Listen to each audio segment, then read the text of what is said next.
this could be not only the newest, but the most expensive bike I've ever bought. Stay tuned, let's check this out.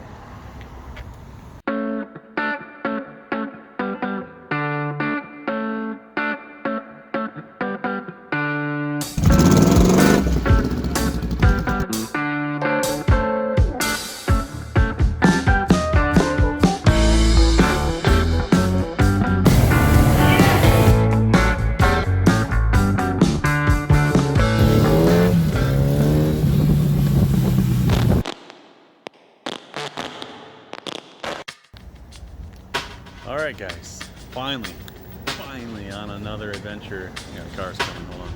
Big bump, here we go, there we go. We're about 20 minutes out and it's almost 8. I just got a text from a guy that, it's very strange, both of these guys I messaged through Facebook months ago. The one we're going to look at has been for sale for 7 weeks. And the guy that just messaged me, just like literally 5 minutes, and then he called me. It was like 10 weeks ago that I showed some interest in his bike, and it's just so strange that both of these are happening now. So anyway, they're completely different style, they're different brands. One is a lot more expensive than the other one. It's just difficult to make a decision, right? I really like the bikes from the 80s, so that's what the second guy has. The one that we're actually going to go look at first is a 2000 Kawasaki Concourse, which looks mint. I mean, it's got 9,500 miles on it. It looks brand new. But so does this guy's other bike. It's a 1986 Yamaha Venture, which only has 11,000 miles on. And the guy just put $3,000 of maintenance done to it, he says, in 2018. So, and then he had his hip replaced and his knee replaced. He just hasn't driven it that much. He's put about 500 miles on it since the maintenance was done. So I don't know, right? I got one guy that rides this periodically. He's put about 1,000 miles on it, he says, last year, and about 200 miles this year. I don't know why it has such low miles when he's driving it that often, but it's a runner, right? And it's really good looking. We're gonna get a good taste for it when we go look at it. And then we got this one's an 86 Venture. That's kind of more my style, the bigger touring bike, more in line with the Goldwing, which is kind of what I've always envisioned getting. I don't know, doing different bikes is always fun and a challenge to kind of see what quirks and things have in them, but I just want to get something that's ready to ride. I don't know. It's gonna be an interesting day. It's gonna be really difficult, to be honest, to drive for 3.5 hours and look at a bike and walk away from it.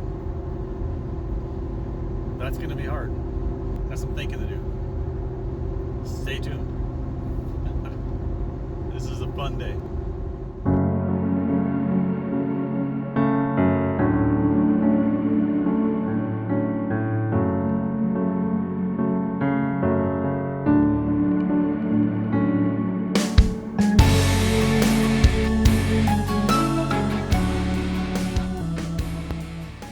There it is.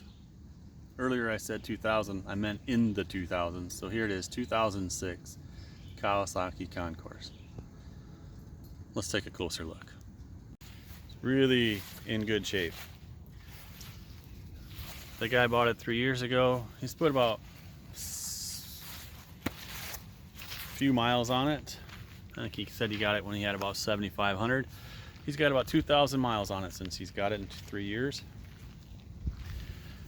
This is really nice. It's got a couple of war wounds, but nothing real major.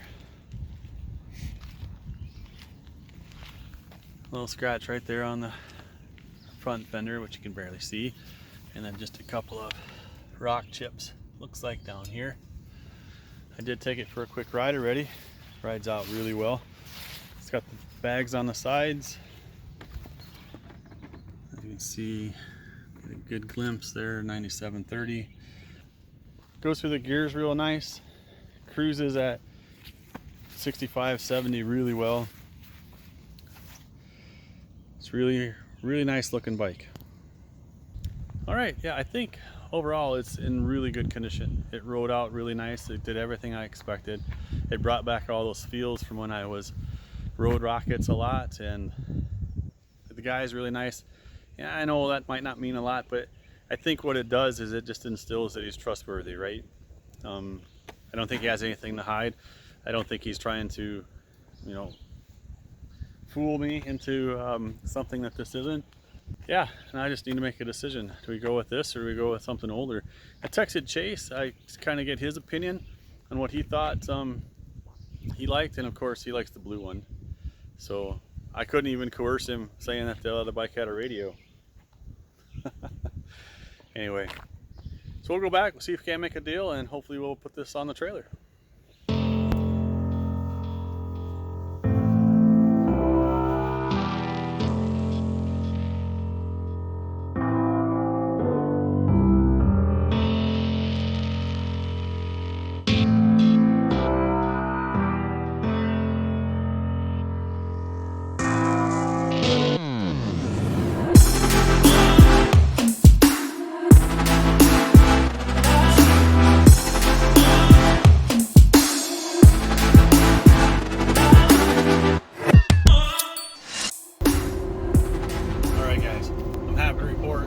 Mission was a success. Yes, as you can see, maybe not, the 2006 Kawasaki Concourse is on the trailer. I'm really excited. I mean, I kind of was trying to talk myself out of it. It's on the way up, especially when that guy called and had that 1986 Yamaha Venture. That would have been a lot cheaper. But so we broke a couple things, right?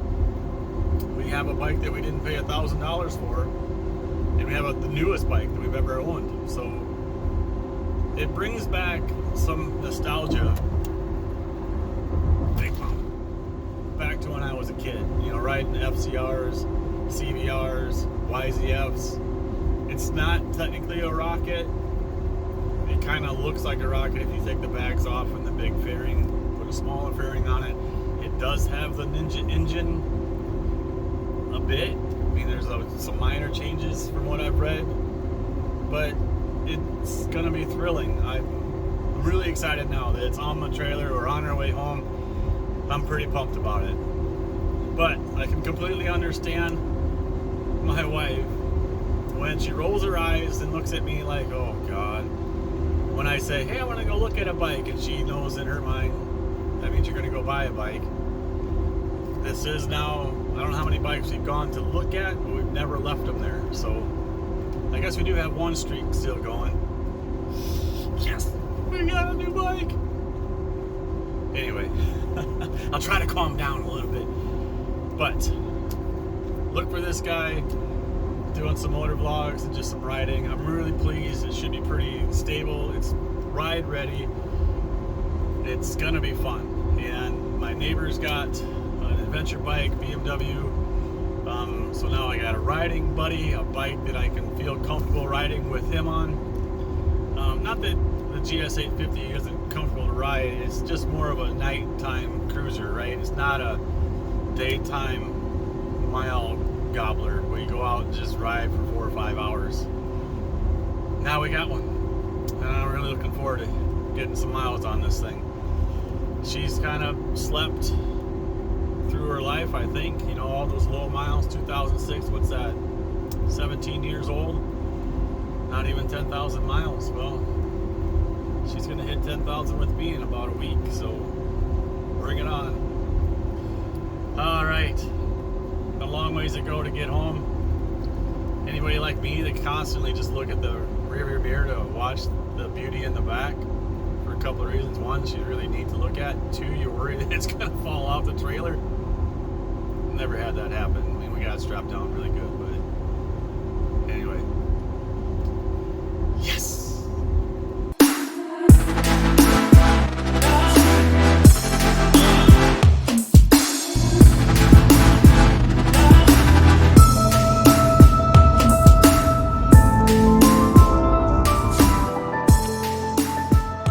So I'm about midway home, and this is a long drive. It's going to be about 4 hours with a stop for maybe gas and snacks. So it's about 220 miles. And I just wanted to double check, right, the setup. Now, I know it's going to be good. I trust these straps and I trust my ability, but this isn't a bad thing to do, right? We're on a single axle trailer going 65, 70 miles an hour, and this bounces a lot, so it could loosen up. So we just want to be safe instead of sorry. Now, I did do this obviously when I left the guy's house. We strapped it down, drove a couple miles down the road, got it up to speed. Driving through the neighborhood is probably the worst. Pulled back over and then tested to make sure it didn't loosen up. So we're good to go. But let's just take a quick look to see how I have this strapped down.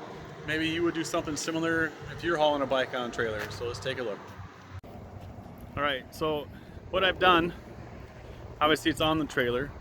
Two things that I like to do. I didn't have the wheel chuck that's in the enclosed trailer, so I brought just 2 pieces of 2x4, wedged it in between the tires, and then screwed it into the trailer. So this tire can't spin.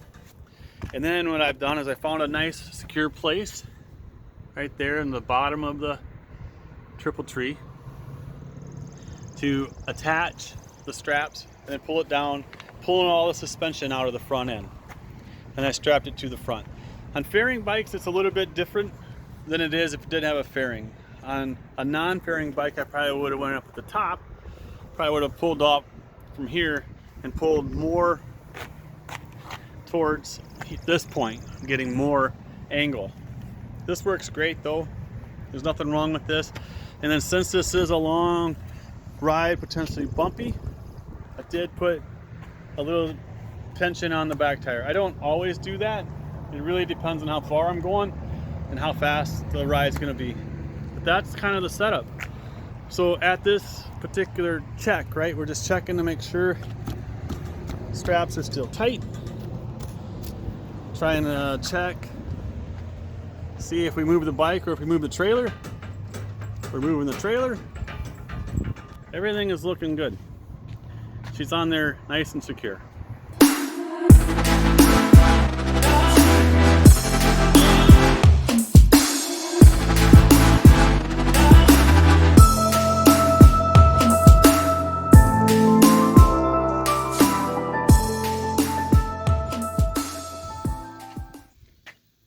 All right, we made it home. Now, we gotta get that thing off the trailer. Now there's a couple of ways that we can do this. One is to do it by yourself, 2 is to do it with someone. And I kind of had a feeling that I'd be doing this by myself, so I set myself up to be able to do it that way when I strapped it down. And I'll kind of explain that in a minute. Let's flip this around. All right, so if we hop on this side, notice I've got the kickstand down. So I set this up so I could do this myself. Otherwise, if you had someone with you, you could have them sit on the bike, you could undo the front, and they could hold it up while the pressure came off. But since I don't have someone else at the moment, and I really want to get the bike off, we're gonna undo this side, releasing the pressure off of this, but holding it at the same time so it doesn't spring back. It's gonna then be forced to be being pulled to this side and then onto the kickstand. So then we can gently release the pressure off of the right side when you're riding and have it come towards the kickstand, and then we can undo these and we can get the bike off. All right, so we're gonna pulling down on this side as I release the pressure from the cable. Give a little push, and we're just gonna let it slowly go that way. There we go. We're on the kickstand. Those can come off.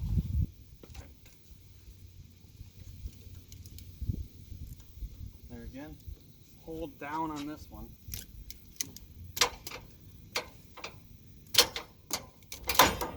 Release the pressure. Slowly let it come back up. And we're free. Now we gotta fish them out of there, but we should be able to get it from here. Simple as that.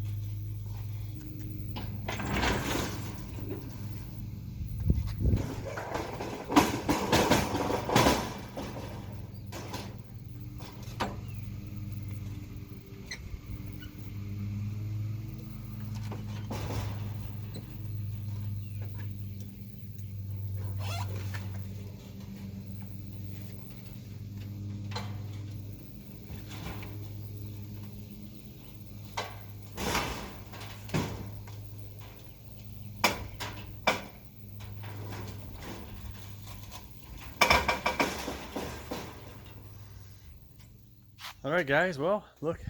We got it off the trailer. We are ready to go. I'm getting ready to take it out for its first maiden voyage. Kinda. I've already driven around the neighborhood quite a bit. Went for a ride around the big loop, we call it. And yeah, but today we're taking it for a 300-mile ride. We're gonna break this thing in right off the bat. Let's take a closer look. Okay, clearly we need a helmet. So it's a bit of a question mark if I want to take this helmet with the dark visor, but as you can see right now, it's very sunny. So we're definitely going to take that. We can take it off, or we can just plop it up when we don't need it anymore. Second thing, it might get a little bit chilly coming back because it's only like 75 today. We're leaving here around 3:30 or so in the afternoon. It's going to be 5 hours, 6 hours. It's going to be about 9 o'clock when we get back, so it might be a little chilly. The main reason for the trip, taking this extremely valuable package to our daughter, and then she left some Tupperware, which may be more important than what's in this box. You never know. Anyway, here's the bike. Look at this beauty. She is nice. You guys want to hear it run? I could maybe do that for you. Just a little pop. Look at that. Turn the key. Watch this. One finger. Whoa. A little too excited. One finger. Here we go. I was trying to make it too quick.